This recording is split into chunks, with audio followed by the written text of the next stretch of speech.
Okay, welcome everybody. I'm going to make a start and try and introduce you to the workshop module. I've been using it for a little while now, but I should just explain a little bit why I'm the one-armed Moodler. I happened to break my arm this week, which is why we've had a few problems just before I was due to do the presentation. So the PowerPoint that I had sent through or had uploaded on Thursdays had all the screenshots. So I was going to talk you through how to set up a workshop. I've been using Workshop in maths. I'm a maths teacher and I'm also the Moodle facilitator at school. I've been using Moodle for about 8 years, and it's only recently that I felt brave enough to use the workshop. I like the idea behind it, but I was very nervous, if you like, about the whole setup process. Um, so I'm just reading the messages coming through. And part of the prompt for me using it was another teacher, a history teacher, had read about Workshop and thought, oh, this sounds good. Maybe we can work on it together.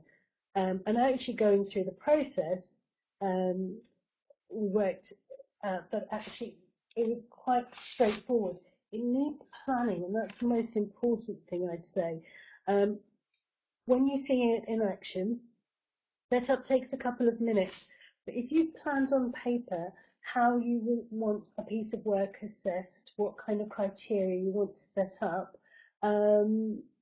it will be very, very straightforward for you to do. I can see your Moodle desktop coming up. Okay, so what are the benefits of using Moodle? Sorry, of Workshop. First of all, it's the ability to both peer assess and self-assess.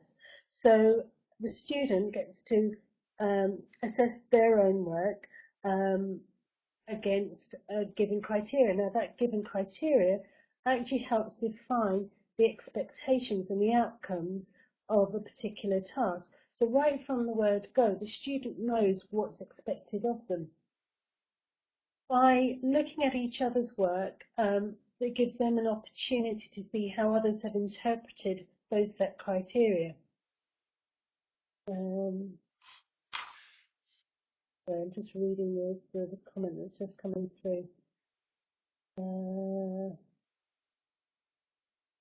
I don't know if the screen shares are recorded or not, but what I have got, the other PowerPoint, as soon as I'm back in Brunei, I'll send through, that has a step-by-step approach with each screen.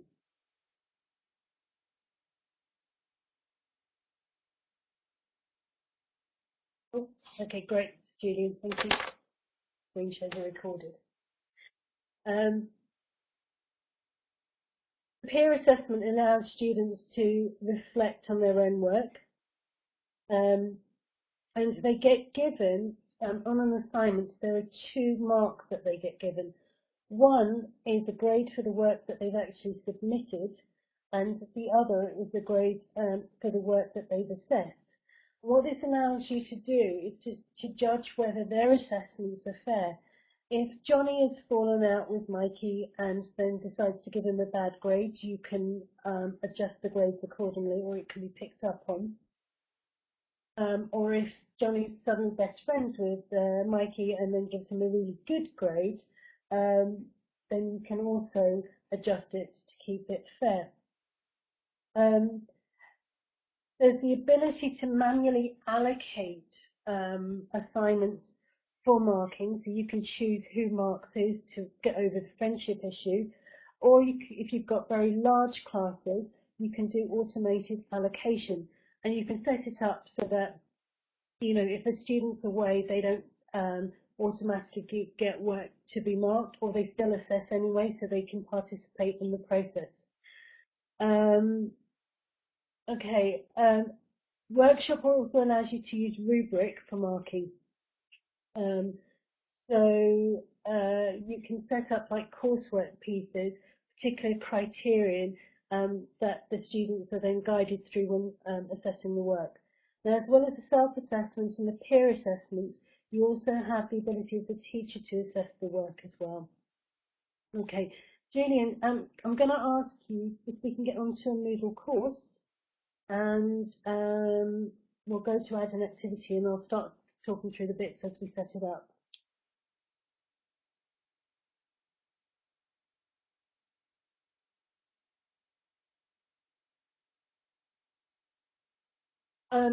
I haven't yet involved learners in the creation of criteria. In terms of maths, what I've done is I've used the controlled assessment criteria that we're given. I know that in history they have. One of the things I should say, we've actually used non-exam classes to trial this with, mainly because the time needed for them to go through the assessment process and get comfortable with it. But every time we do it, we've done it a few times now, it is getting easier. Okay, so add an activity or resource. Okay, we're on the screen share at the moment. We're going to choose workshop. There you've got a little description of, as with all the other activities, of what it's used for. Okay. So the first step is to give the workshop a name. We can call this the iMoot demo. I've just realised this is looking very pretty in 2.5. Okay, and something about the workshop. So what this is all about. And this is Julian driving Billy through the workshop module.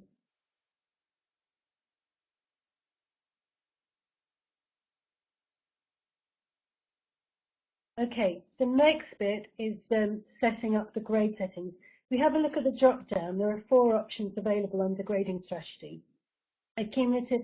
Now what this allows you to do is enter a mark and a comment for the mark. So you'll have a criteria. Let's say the first criteria might be something like the content of the assignment or the clarity of presentation, so that the marker knows what they're going to be marking against. They can give a numerical mark as well as a comment.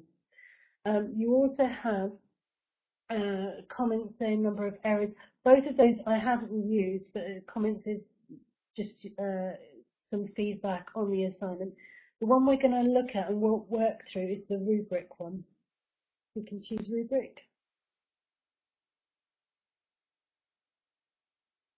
Okay, now the default for the grade for submission, this is the mark that the student will get for the work that they submit. And the grade for assessment is how they have graded other people's work. Okay, can we do a 75-25 split on that, please?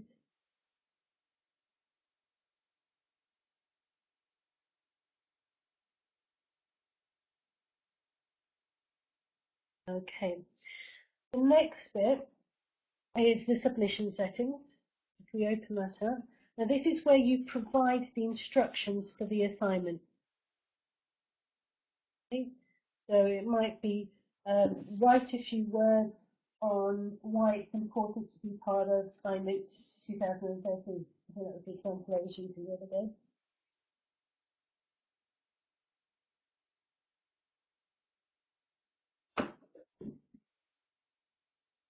Okay.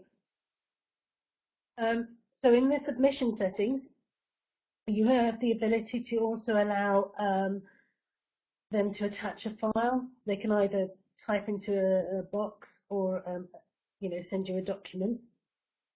You can also allow, this is new, the late submissions. This wasn't in 2.4, allowing submissions after the deadline, which I'm guessing has come in as a request. So that's good. Okay. We then go to the next box, the assessment settings. Now this is how are they going to assess the piece of work.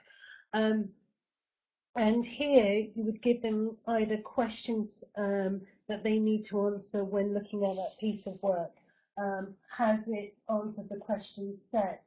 Is it detailed? Is it clearly explained? That type of thing. Okay. If you are getting the students to self-assess the work, then obviously you check the box below.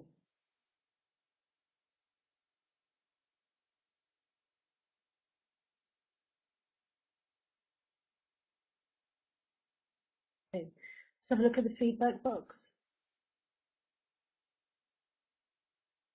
Okay, now this feedback box, if it's checked, if it's enabled, an option that allows the reviewer to give feedback on the assignment, you can disable this function. So you could have it set up that the work is assessed on criteria, but there is no feedback given, or you can make it a required part of the evaluation. Okay, if we leave it as enabled and optional, please. Okay, we'll leave that as 1, please.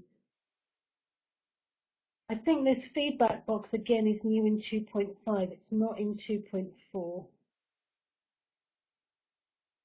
The conclusion box, this is when you have closed off the workshop, they'll get a message to say that the activity is completed. So it could be, well done on your submission and assessing other people's work. Thank you for completing the task. Brilliant. Yeah. Example submissions is the next bit. Move down. Okay. This is the opportunity for you to add a file or a document where you've gone through the marking process and explained how you've marked it. Get them to mark an example piece of work. Okay. We'll leave it out for ours, I think.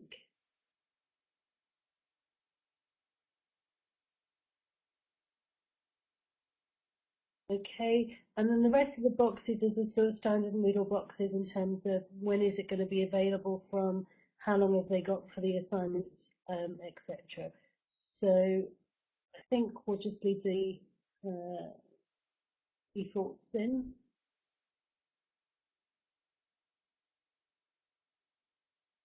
Okay, and save. Save and display it.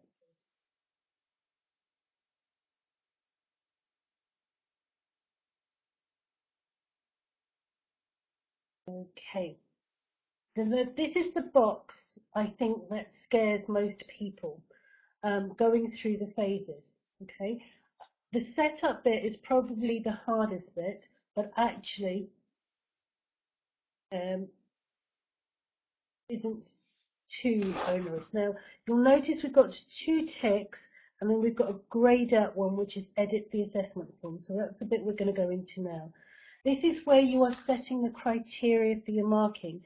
And remember, we've set it up to be a rubric guide. Okay, so this is the criteria that you are going to mark against. So this first one might be hypothesis and planning, for example, if it was a coursework. So not what we were doing.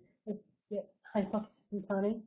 So for 0 marks, there's nothing, no hypothesis and no planning. Go to level, grade, and definition. Okay. We've got a number of marks to choose from. I'm just going to use 0, 1, and 2 for ours.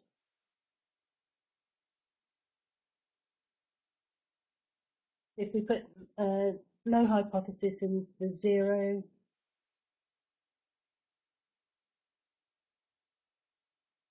second one, hypothesis but no planning strategy. Yes, you can use your own scales here. And then that one, yeah, hypothesis and planning strategy provided.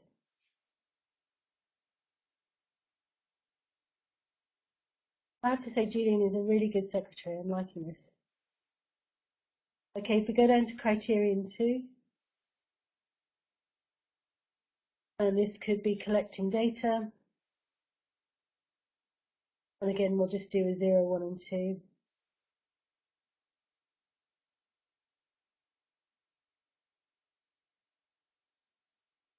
Okay, data source given, yeah, that's fine. And then for grade 2, data supplied and method described. Along those lines. Okay, and you can add up to 5 criteria, and for each one you can have 5 level, sorry, not 5, 6 level grade descriptors as well. Okay. Now, if you have a look, you've got 2 choices there for the rubric configuration. It's basically how is it going to appear on the screen. If you click on grid and then go down to the bottom and save and display it or preview it, it's in the bottom there, yeah.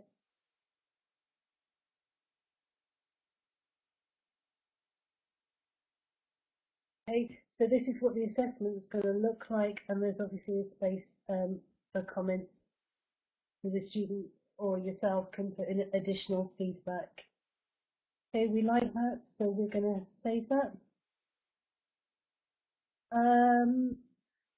I don't think they can print it, but when they go to do the assignment, they can see the rubric. Okay. If we save that and then we go back into the phases, please save and close.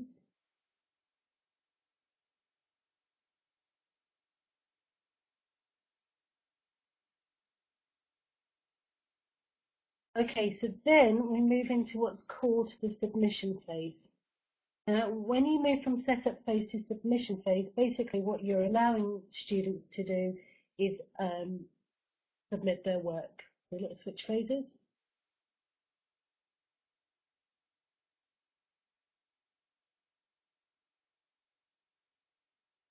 Okay, always a warning. I'm sure you're happy to do so. So if you look at the different things under submission phase, you've got the ability to submit your work, and now a student, when they log in, will see this. Allocate submissions. Now, you'll see there that there's what, like 300 students expected to submit their work. Julian, is this, if this is on the iMoot on the course page, does that mean that people can go in and submit work? Correct. That's why I thought I'd put it here. So if everybody actually wants to, while not closing the big blue button window, I want to stress that because then you'll lose this presentation. But if you actually want to go and open a new window, we can actually use you as a student, and we can actually show you the process and allocate you things to mark to the whole procedure. Cool. Maybe my presentation didn't work for a reason, huh?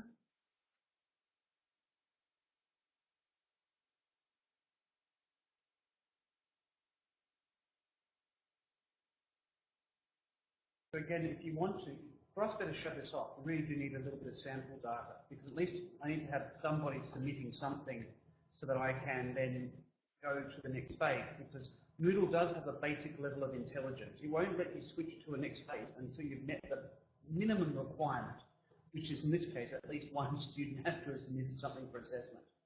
So just be aware, that's why you notice I can't continue on. These aren't links.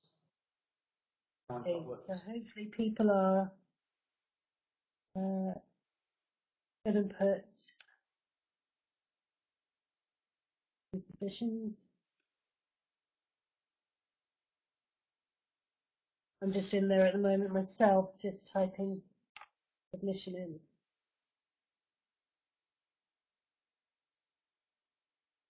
And I hope it's all right if I talk to you just so I can describe what's happening on the screen as I'm doing this slide. Because Yeah, I no, click that's refresh, you'll see that there are 2 submitted and 2 to be allocated. So actually are seeing this change, and when somebody says ready to go, I'll move on to the next step, but you are seeing a live view of what's happening here. if we get at least 3, then this will work.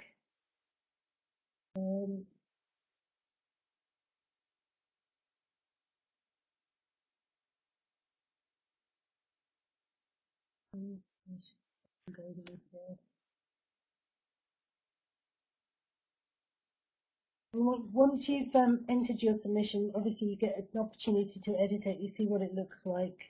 You want to make any changes. How many have we got now? 3? Okay.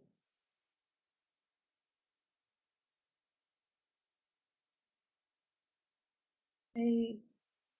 So once we've got those submissions in,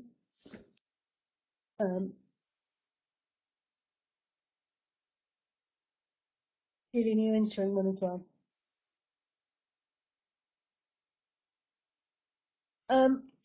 Teresa, I honestly don't know, because it hasn't happened that way. I've always made sure that I've had all the work in.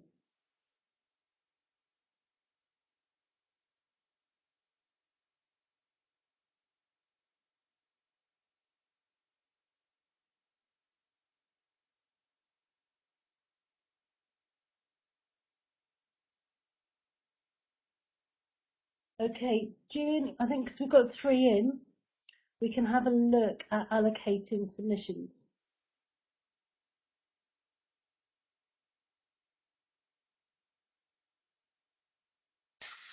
Okay, now because we've got, actually we've got more than that, a few in. Now you'll see that not everyone has got a submission. Okay, so we'll look at the ones that have got submissions. Can we just do submissions only? Possible.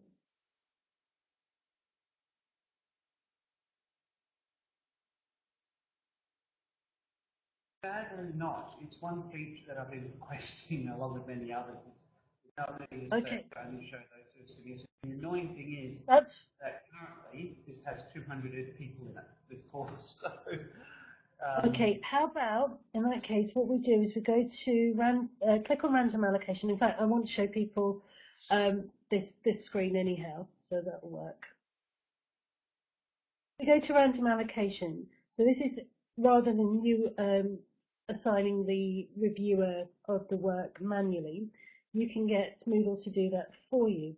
And you can tell them how many pieces of work you want the students to actually review. Now, in practice, I've found that 2 is sufficient.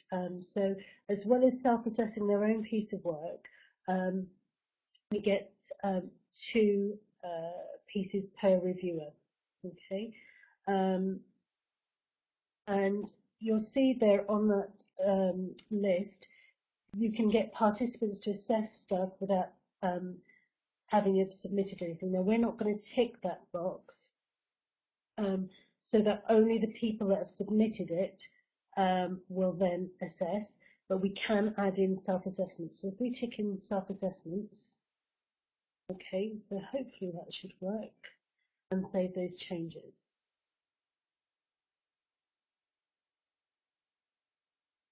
Okay, so we had 7 submissions. So all of those people that submitted work should then find that they can review. The self-assessment feature allows you to give yourself marks, but it won't contribute to your submission. Well, sorry, it will contribute to your submission mark and your assessment mark, but it will be compared to everybody else's. Okay, shall we continue?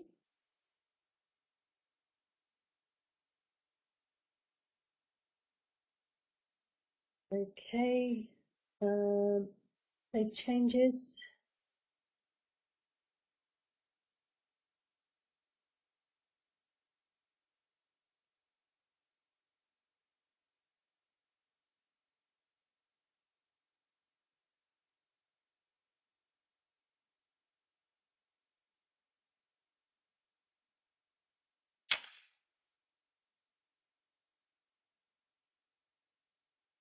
I think we actually have found a bug here. Just to know what normally happens is it actually takes you back normally to the screen of phases again once you've allocated, but it isn't. So I think we actually have a 2.5 bug. So give me a second, I'm going to actually have to take it back to that screen. Okay.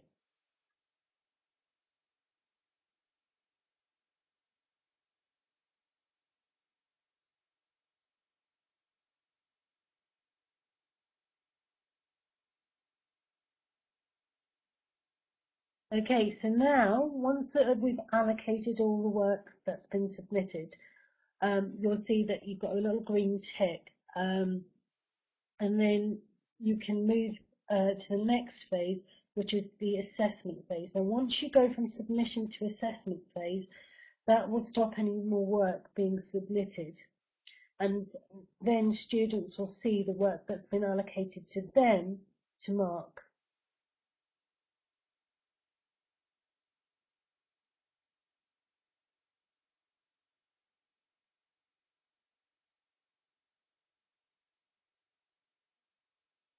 Okay, so if you had submitted something, if you now go back in, you should find that when you click on it, you'll have a piece of work to mark. If you want to go in and have a look at that, Julian, I think, did you submit something as well? Certainly not. Okay, right, so we'll just wait for a couple of people to go in and have a look at that. Because once we've got some marks in there, then we can switch over to the next phase. So when a student goes in, right, you'll see at the bottom of your screen on that it says assign submissions to assess. You click on the assess button and you'll get the rubric that we saw earlier, and you can allocate marks, allocate levels accordingly. Okay. And once that's in, submit.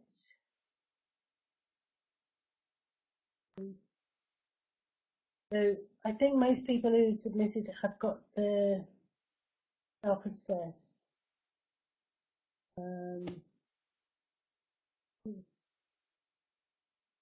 Right. Julian, do you want to switch phases now? Should be able, yeah.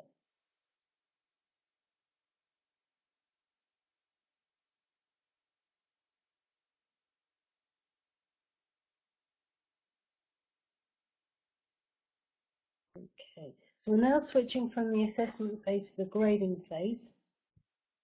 And this is at the point at which we can start looking at mark allocation. Okay. Right. If you click on that calculate grade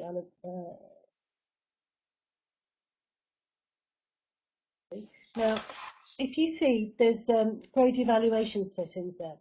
What this is doing is it's comparing all the marks received from the different assessors, and it's saying if there are huge differences, you can decide on how strict or how lax you want to be with the marking. And this is affecting not only their submission score, but also their assessment score. So if there are huge differences and you've gone very strict, then the marks will be lower. And if you've gone very lax, then actually it won't worry too much about the differences between the markers. I think for us, we'll just stick to fair and we recalculate the grades.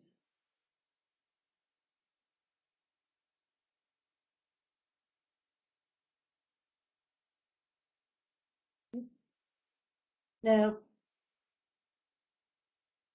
yep, we've got the student there who's got 4 marks. Fantastic. 75 for their own contribution and 25 for their submission. And obviously they'd done self-evaluation.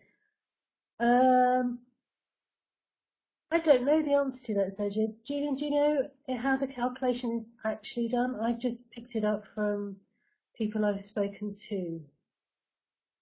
Look, in short, no, I do not know how the calculation is done.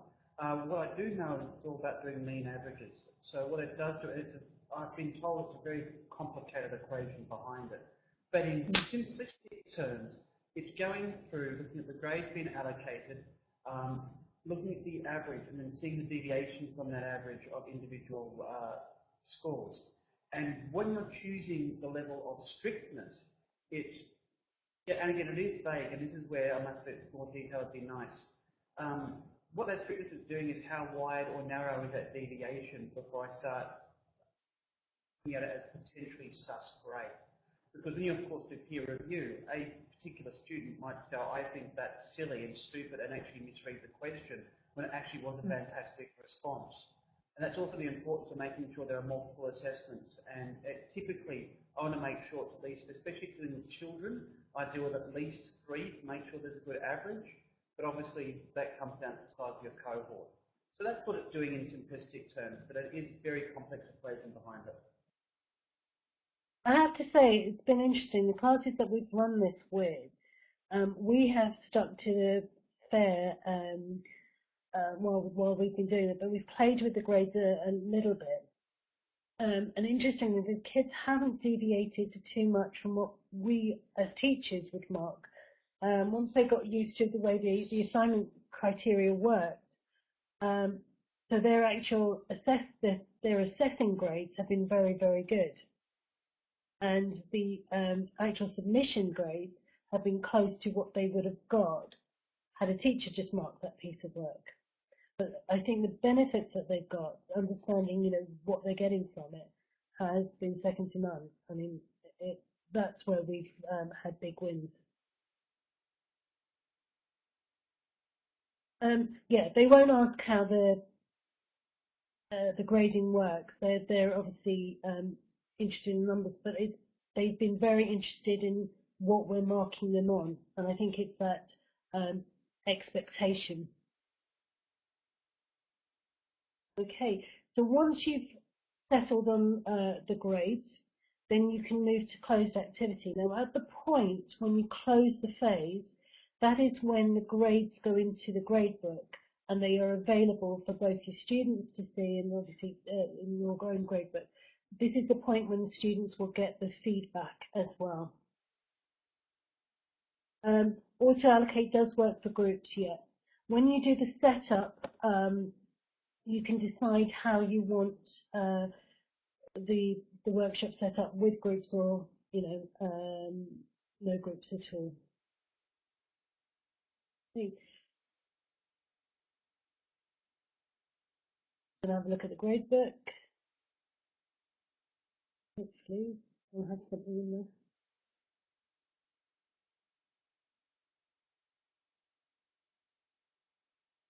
There we go. The class.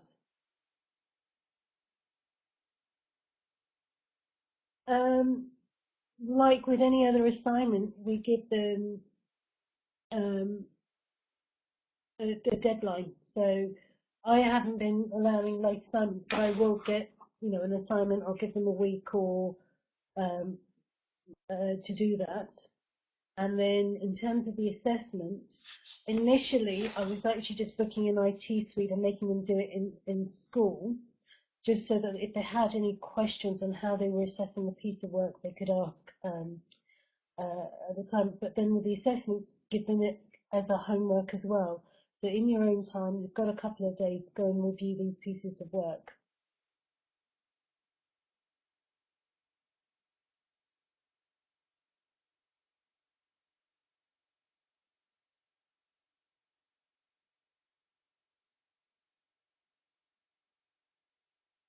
They are added to give 100%. There are 2 marks up, one for a submission, which is out of 75, and one for your assessment of 25. So if you've got 75 and 25, you've got 100%. So what do we think of Workshop? If we've never used it before, do you think you might give it a go?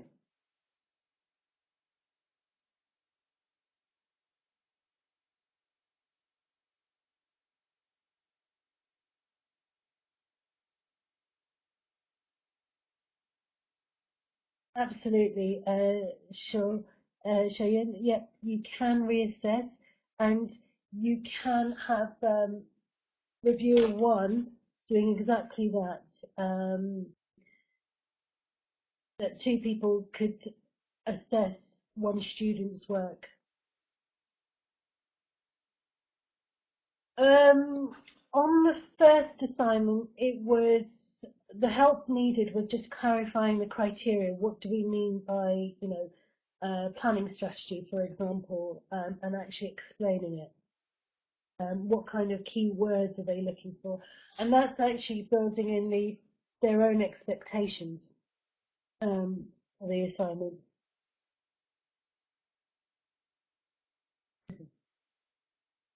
So just reading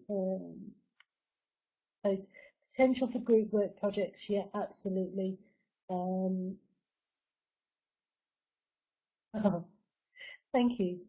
Uh, Yep, deadlines are important, and for part of this, um, you do need deadlines. You need to plan the whole project. I think it's a little project in itself.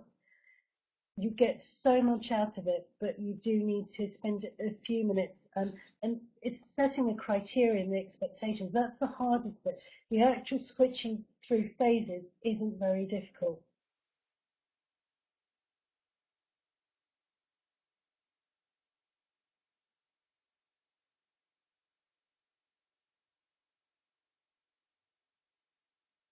Um, Rose, I think, yeah, we'd only set it on one.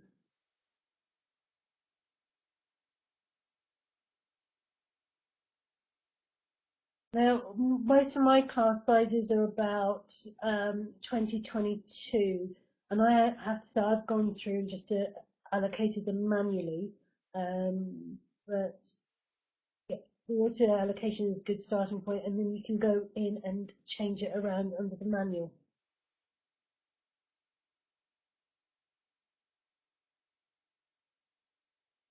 Yeah, self-assessment needs to be in that count. So actually, what I should have done is probably set it at 3 rather than the one that we did.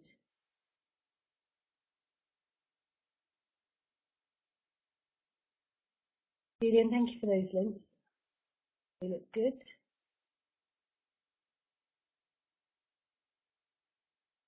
Do we have any other questions on workshops? Have any of you been using the rubric marking guide?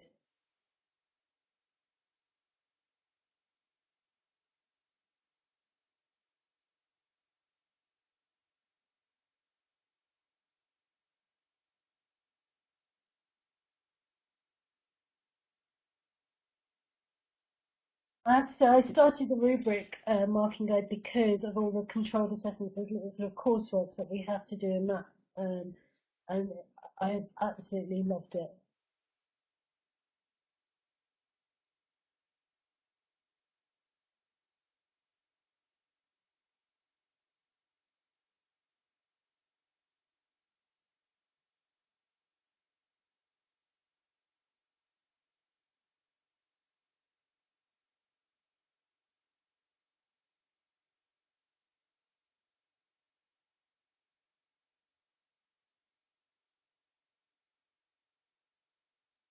Okay, so I think that teacher might actually like this Moodle rubric.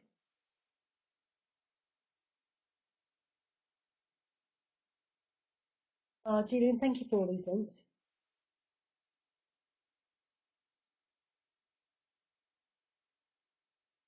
Hey, are there any more questions?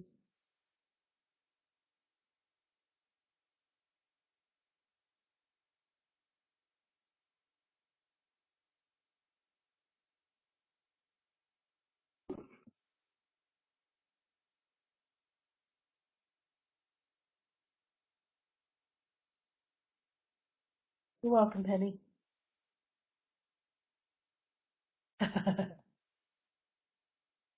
Oh, thanks, Rosa. Yeah, I've got this cast now for 4 weeks to keep me out of trouble. Thank you, Julian, so much for all your help.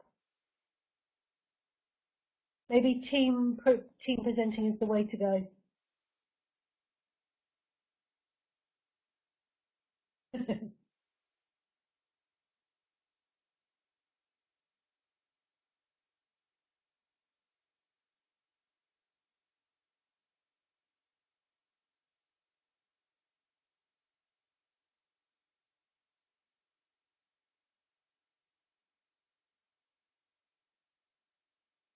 Oh, thank you guys.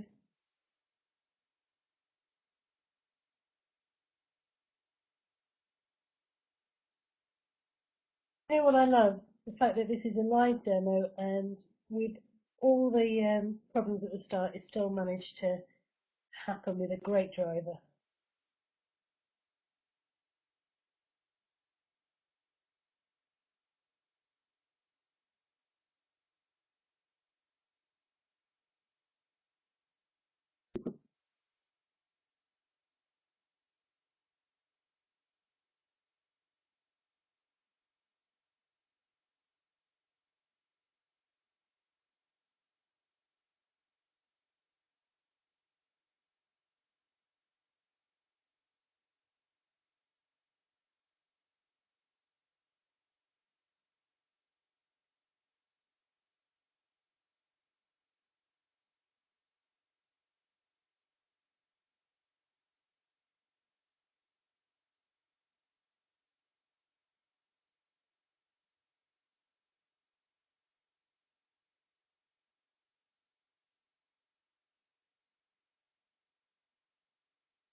Okay, well, before everybody goes, we're starting to disappear.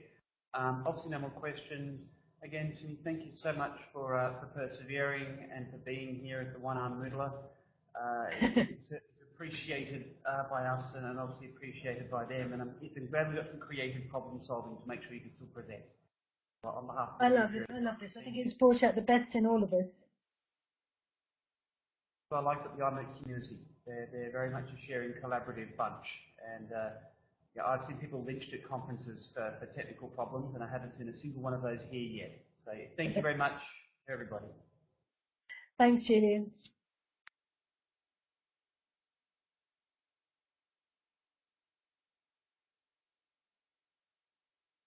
Thank you.